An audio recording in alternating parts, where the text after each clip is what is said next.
l'Esperit Sant, s'ha de fer servir dues paraules. Una, el do de l'Esperit Sant. I l'altra, l'efusió d'aquest Esperit Sant. L'efusió que nosaltres rebrem com un do.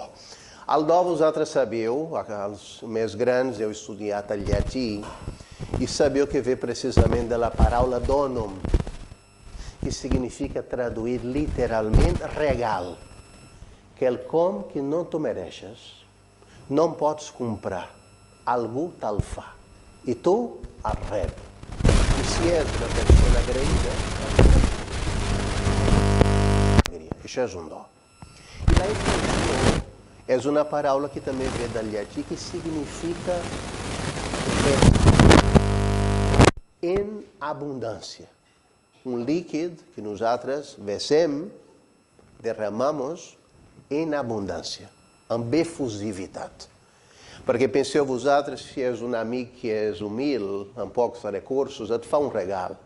Serà un regal d'acord amb les condicions materials i econòmiques d'aquesta persona. Si és un multimilionari, podem pensar també en un regal multimilionari. I si és el Déu Totpoderós, l'Omnipotent, podem pensar que el seu regal és el més gran que nosaltres tenim i podem rebre. Jo m'agradaria també dir que originàriament l'Esperit Sant nosaltres rebrem 3 cops. 2 vegades per sempre i una vegada més contínuament. La primera vegada que rebem l'Esperit Sant, l'efusió de l'Esperit Sant, aquest vessament de l'Esperit sobre nosaltres, és el bapteig, el baptisme. I aquest baptisme que nosaltres de petits vam rebre ens configura com a regal fills de Déu. Tots recordeu.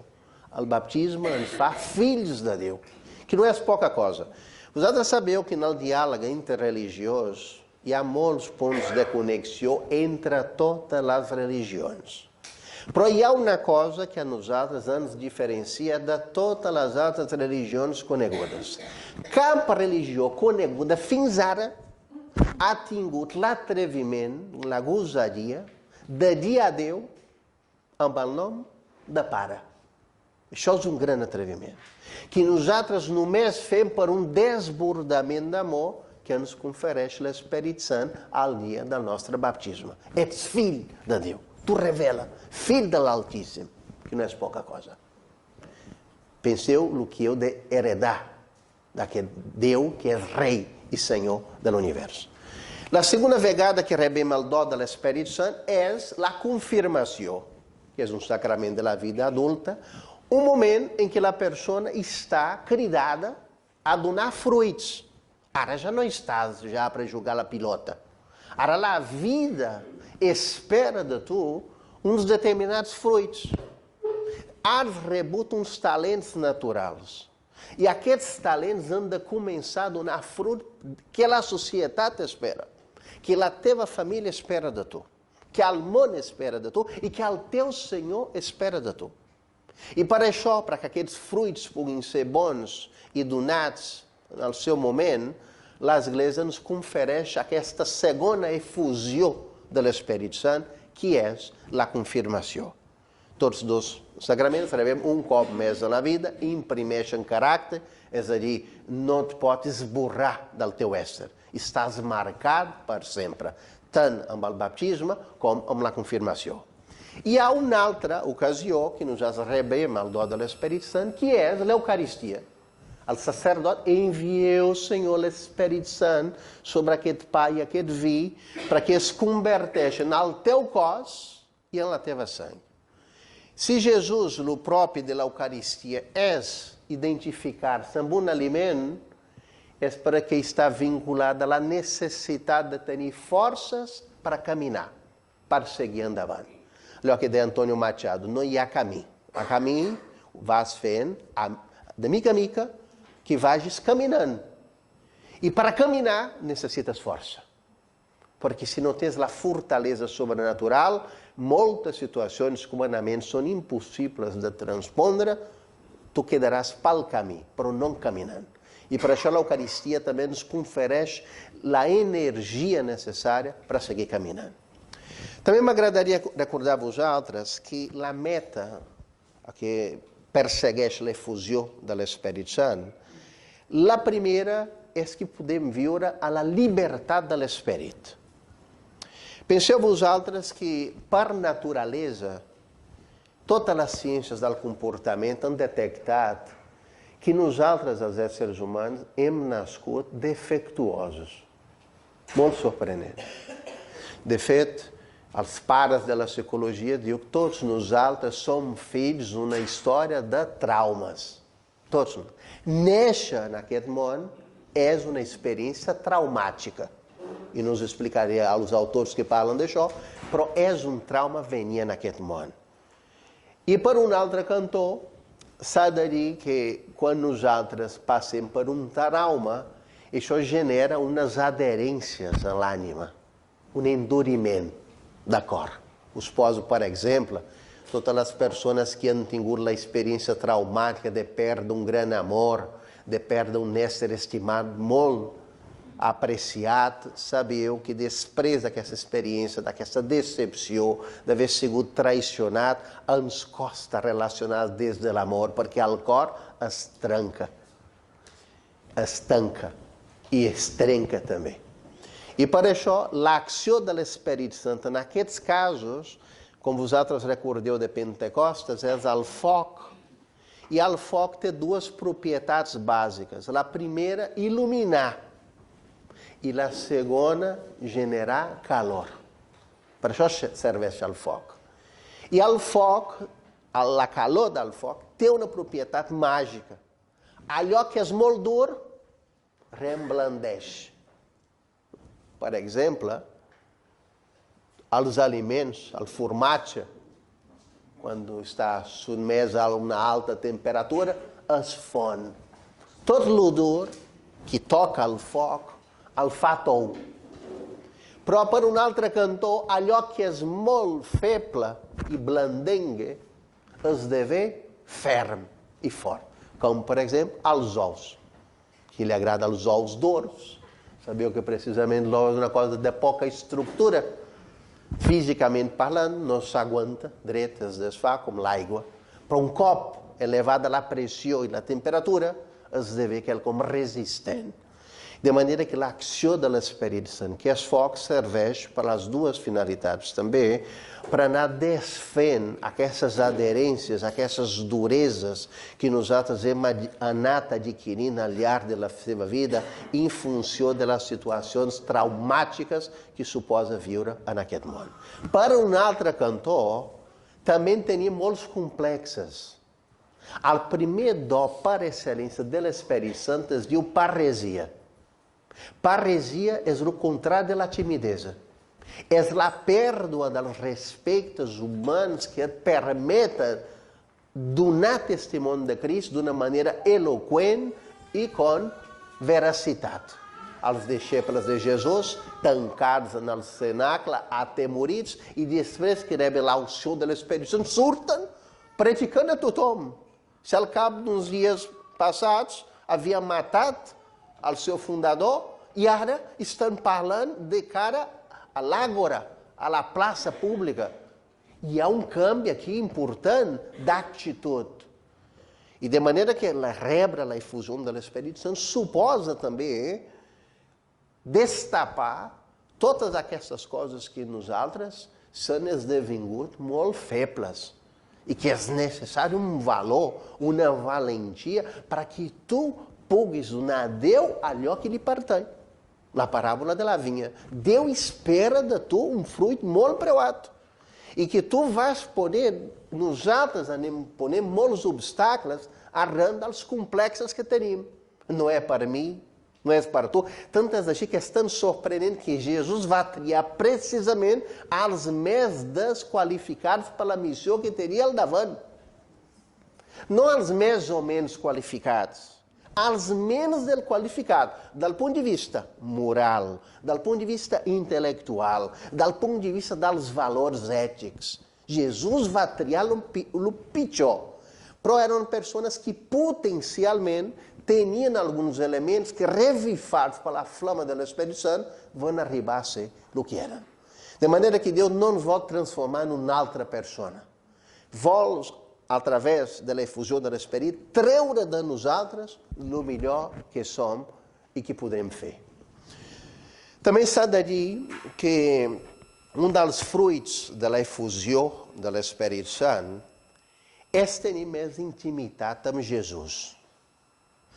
Penseu que, segundo São João de la Creu, a plenitude da vida contemplativa é quando Cristo pode actuar em tu, ser Ele através de tu.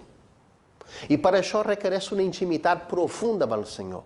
Conheça, está familiarizado com o que é o Senhor. Todos que eu me recordo quando participava dos retiros da renovação carismática, o primeiro que me suscitava, depois que tornava a casa, era o gosto de elegir a parábola de Deus. É dom do Espírito Santo. Para quê? Toda a parábola de Deus tem em Jesus Cristo a sua personificação. Toda a parábola de Deus é o verbo encarnado através de parábolas. E para isso, ao contato com a parábola de Deus, nos apropa, nos genera intimidade com o Senhor, e isso faz que nós sabemos exatamente actuar, fazendo através de nós aquilo que faria Jesus. Uma outra característica dos dons que nos conferem a efusão do Espírito Santo é caminhar em fraternidade. Não existe uma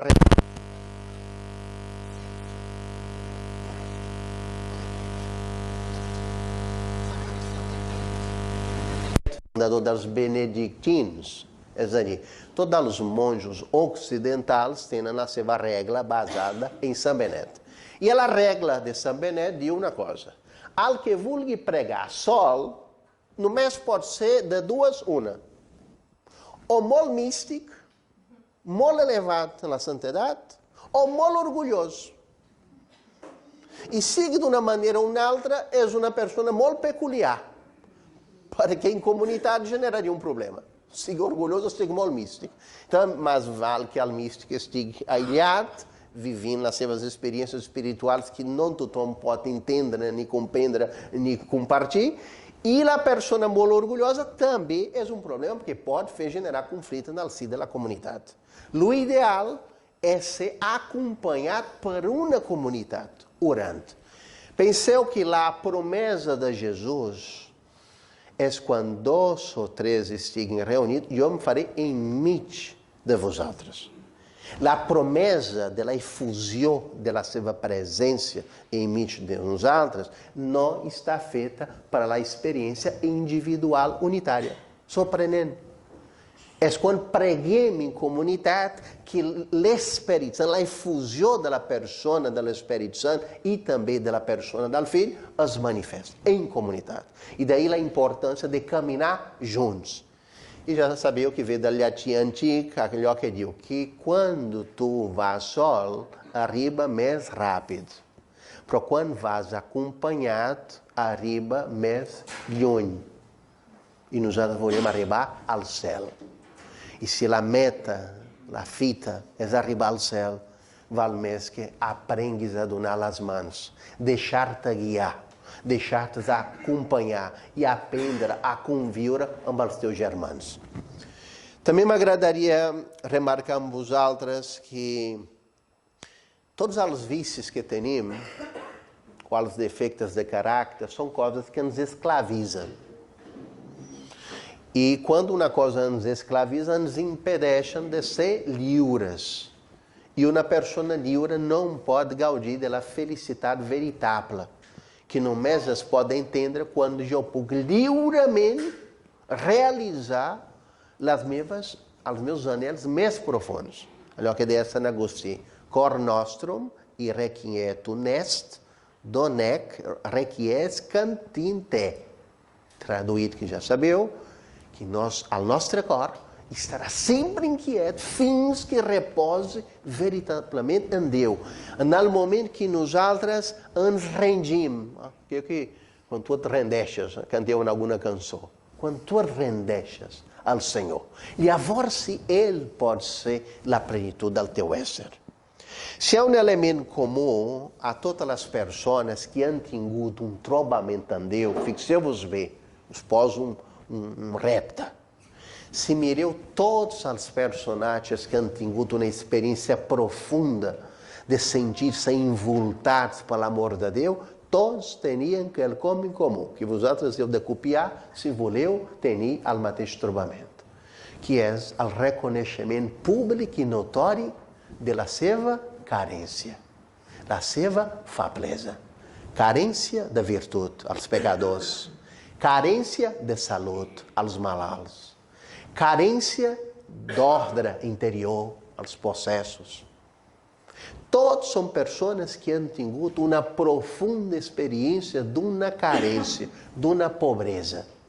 E por isso a esposa, São João de la Creu, tem uma frase traduzida direta do castelhano: gran soledad suponia tan excelsa companhia. Ou seja, a esposa daquele que é o todo, por definição, há de ser um hombres. Traduído: se tu vols deixar-se umplir o todo, has de buidar-se todo. Aquesta é a teologia mística. Todos os místicos passam por um estado de anorreamento, que diem em català, ou de esquenocent, de abaixamento, però és un abaixament luminós. Tant més et fas petit i baix, tant més és elevat cap a Déu. I per això diu la Mare de Déu: en què s'ha fixat el Senyor quan s'ha enamorat de mi? Ho revela a Sant Lucas. Ell ha fixat els seus ulls a la meva petitesa, que també es tradueix com la meva humilitat. És a dir, Deus s'enamora d'una manera misteriosa de les ànimes humils. I és per això que baixa des del cel para salvar não als justos, sinó als pecadors. Não a la gent sana, sinó més aviat la gent malalta, que són els més carents d'aquest tot que Ele té per oferir.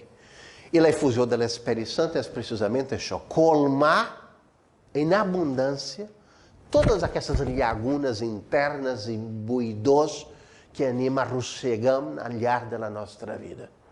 Això per un cantó. E per un altre cantó, desfer todos aqueles lligams que ens impedeixen de donar a Déu allò que Ele vol de nosaltres.